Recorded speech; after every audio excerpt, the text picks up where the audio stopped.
What's up? What's up? What's up? Hey there. Hey. What's up, Eagle fans? OGP here. And you know the deal. It's time to get real.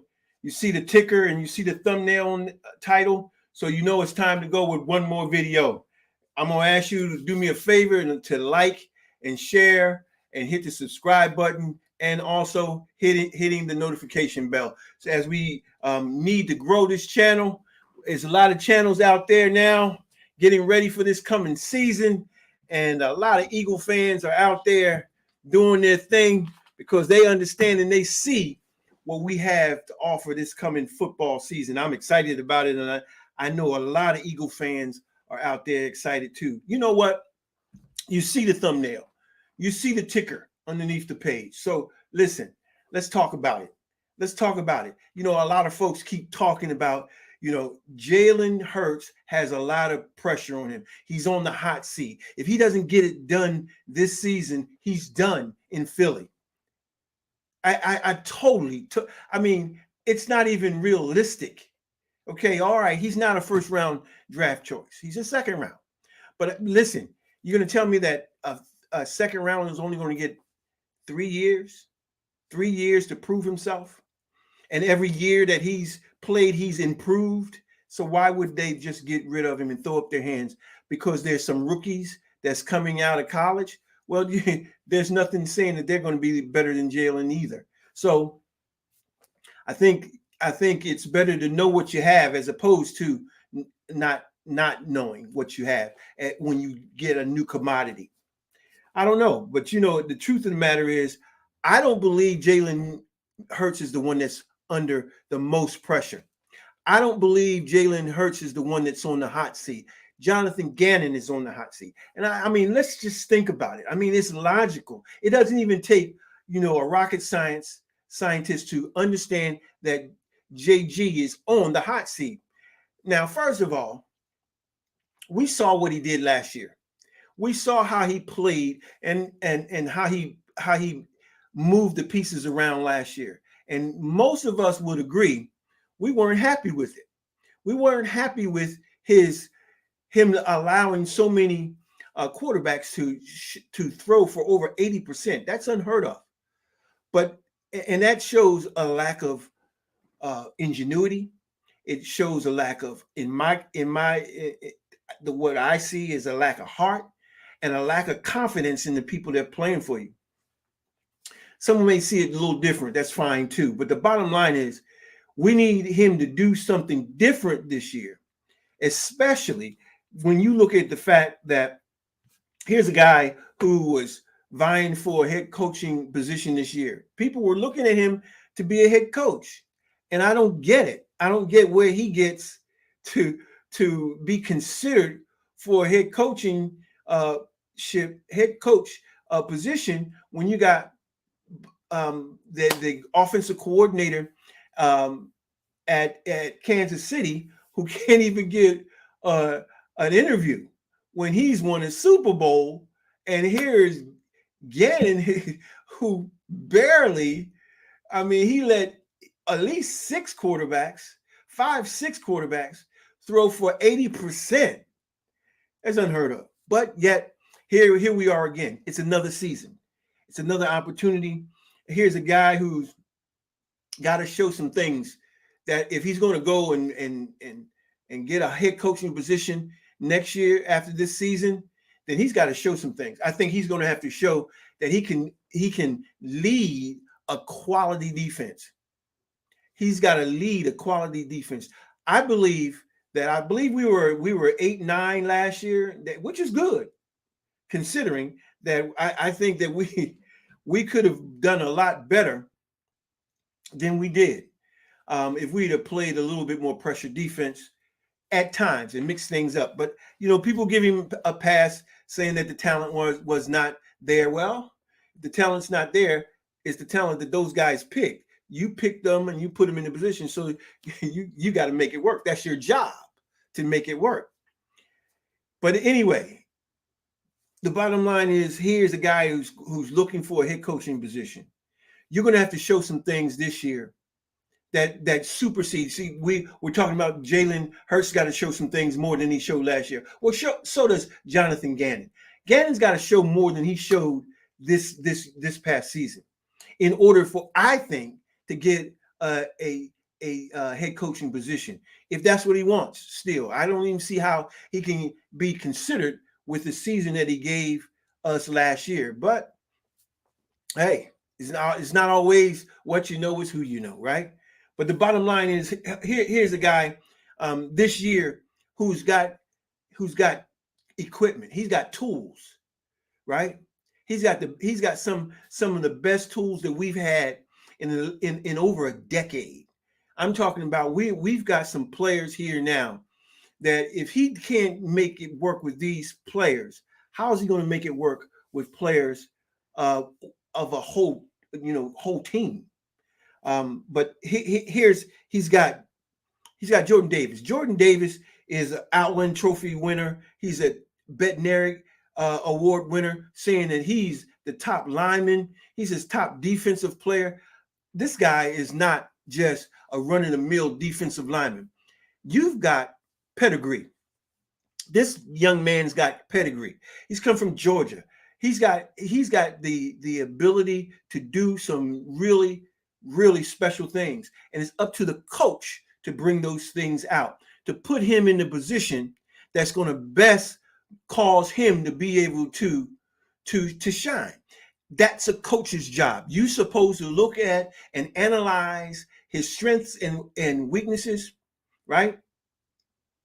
And when you see those strengths and weaknesses, and your job is to do a SWOT analysis, right? A SWOT analysis, strengths, weaknesses, opportunities, and threats. That's how you have to look at this lineman. You got to look at his strengths and the weaknesses, the opportunities, and the threats. And when you do that, you should be able to put him in the best position for him to make plays. He's the kind of young man that I think is a generational talent, that can be a generational talent if he has the right coaching. That's always going to be the most critical issue. Does he have the coaching? So the question is, can Gannon put Jordan Davis in the position where he can win? Okay, where he can win. Not only that, but we're talking about Nakobe Dean, the Butkus Award winner, the best linebacker in college football. I don't care about his size. I don't care. He played in the SEC. This young man has the pedigree and has proven his pedigree. And I think you guys pissed him off. And I think this coming season, he's going to be hell on wheels. I really believe it. You guys are going to pay, and every one of you that chose not to select this young man, he's going to make you remember it every time he gets out on the field. Chip on his shoulder? Are you kidding me? Are you kidding me? This young man doesn't have a chip on his shoulder. He has a boulder. He has a mountain on his shoulder that he was without a doubt supposed to go in the first round. He by admission of his own teammates was the motor that made the car run on that defense in Georgia. But for some reason, somebody put bad information out on him. Even if he was hurt, whatever it was, his potential would at least a second round. But he slipped to a third round, and he slipped to us. Oops, bad mistake. One man's trash is another man's treasure. This young man is going to show you what it's all about. But yet, again, it comes to the fact that Gannon's got to put him in the position to win. Can he do it? Can he do it? I don't know. We will see, because I was not impressed with the work he did with our defense last year. I really wasn't. I didn't like giving the soft cushion on our CBs and letting people just throw 80% on. That doesn't make sense. That's not defense. I was listening to Seth Joyner, And he was talking about, you got to have some kind of cojones. You got to have some kind of uh, uh, trust and believing in the people that play for you, and putting them in the position to make plays and have to make plays, and calling for them to make plays, not asking them, but demanding that they make a play based on the fact that we need you to step up right now for this play. We need you to do what I believe and the rest of us believe that you can do. We're going to hold you accountable to that. Sure, you're going to lose sometime, but the bottom line is, if you have the kind of trust and faith in the people that play for you, and you do show that, they're not more times than not, you're going to be proven right. You're going to be proven right. Whatever it is, if you don't believe in them, you're going to be proven right, and if you believe in them, you're going to be proven right. So, what do you believe? What do you believe in these people? What do you believe in these players? You've got pedigree. Not only pedigree, but you've got all pro cornerbacks.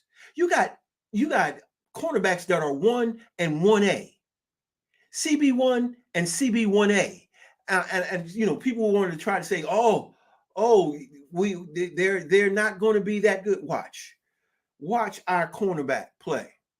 Our cornerback play is going to be so tremendous that I'm believing, I really am believing that this season, that not only will we have, we're going to have cornerbacks that are going to put us in a position to to send more All Pros to the Pro Bowl, I believe that we've got the defense that's going to put our players in the position to not only be All Pro.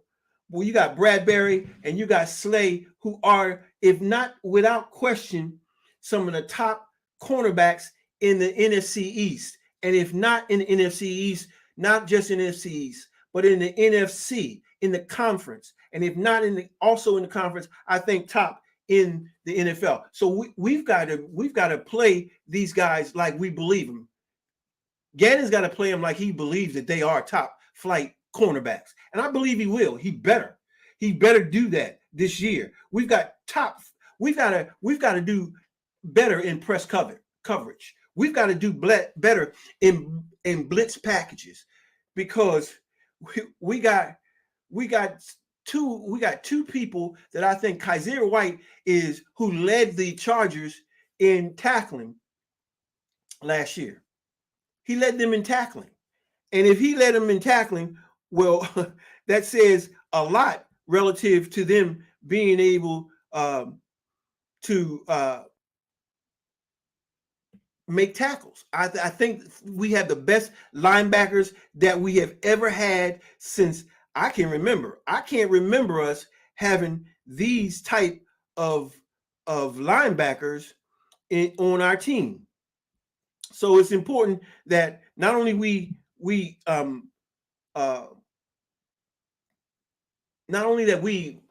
use our linebackers, we need to scheme. We need to scheme. Sorry about that. I got distracted. We need to scheme and make sure that our linebackers have the ability to make plays, and we've got to use our linebackers to ensure that not only can they make plays, but we need to be able to get to the quarterback. We need to be able to get to the quarterback like never before with our front seven. I think we have the best front seven, without question, in our conference, if not the best, top three at least. So we're talking about our cornerbacks. Our cornerbacks are going to be the top. They're going to be the type of cornerbacks that are going to get the job done. Now, when we look at our linebackers, we're looking at linebackers. When we look at Reddick, who's from my hometown, we're looking at a guy that's going to, it's without shadow of a doubt, he's going to show at least that he's able to get to the quarterback I would say 8-9 sacks and probably more pressures than anyone else on the team. Then we got Josh Sweat. I mean, we've got the type of people that can put pressure on the quarterback. So it's up to Gannon to ensure that we do that by putting these players in positions where they can make the plays. And if he doesn't do that, then he's showing us not only is he not a good defensive coordinator, I don't think he'll make a good coach. So a head coach. So it's important that we be able to not only to provide press coverage, but to provide different disguises of blitzing. And then he's got to know how to sub for these older players, and not only these older players, but for the younger ones, and how to use these people, especially young guys who haven't played this length of season, talking about 17 and beyond 17 games. He's got to be able to make sure that they get rest. He needs to make sure that they get an adequate play and an adequate experience. So he's got to also do that for the older players in order to save them for the postseason as well. It's important. It's important that he does the things that a good defensive coordinator is supposed to do. Now, the last thing I want to talk about is the safeties. Now, everybody wants to talk about our safeties. No matter what you do, they're going to try to find something, but they're not talking about that punter. They need to talk about that punter. But I tell you what, when we look at our safeties, I'm okay with them. I'm okay with Anthony Harris and Marcus Epps. I'm okay with them because I think they're going to do a good job. You know why? Because that front seven is going to give them the time that they need. The front seven is going to allow is going to take away, and I believe the cornerbacks as well, going to take away the quarterback's first read. And by the time the first read is taken away, it should give our front seven, adequate time to get to the quarterback, or at least pressure the quarterback.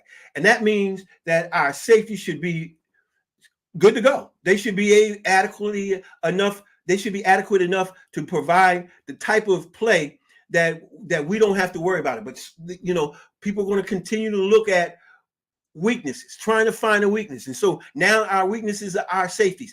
I believe that our safety play is going to be top notch. I believe our safety play, they feel like they have something to prove because they hear what's being said.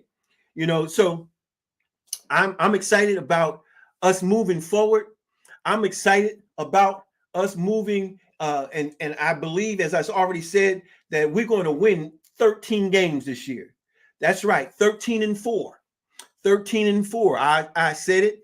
I believe 13-4 this year for the Philadelphia Eagles. Some people say, they're not going to win that many. Okay, I believe they will. I have a greater vision for them than that. Whatever you're saying, that below 13 wins. They're going to win. They're going to win the East. They're going to be the number one in the conference. We're going to do well this year. Well, I'm excited, as you can tell, and so we're looking forward to this coming season. And again, I need you to help me out by liking, subscribing, sharing, and hit the notification bell so that we can continue to grow this channel. Because I'm looking forward to this season and going out. We're going to be at the games.